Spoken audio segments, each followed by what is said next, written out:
Ala, si Kenan, nag-effort. Kala ko si Kenan turpi. Hindi pala. Look! Ay, kinikilig.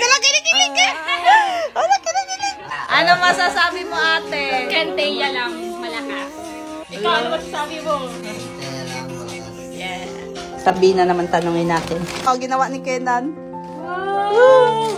Kenteya lang talaga malakas. Oh. Siya yung nauna eh. Hindi Kuyong. may pasingit-singit dyan. Kuyong mo. Kasi nakakainis eh. Ayaw ko ng ganon. Mga agaw. Charis! Ito yung nauna, nag-effort pa sumayaw. Yes, guys. Comment na kayo, guys. Kenteya lang malakas. Kasi mga maliligo kayo, ilabas ko naman yung anak ko. Date po namin sila ngayon eh. O ano na, tawagin nyo na sila.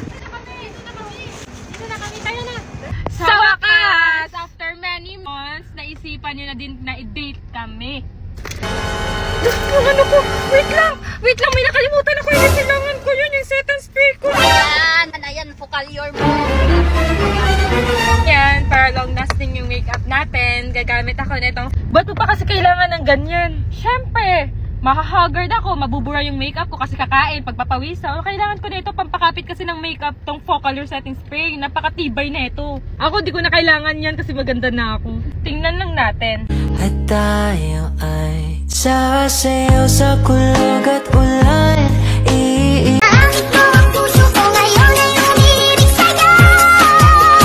Ilan na sa'yo.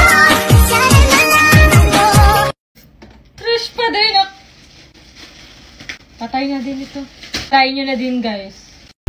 Wala ilahin pa, papatigugma ko kanmi mo. You wrap around me and you give me life, and that's why night after night I'll be fucking you right. Hijo de puta gana tengo de besarte.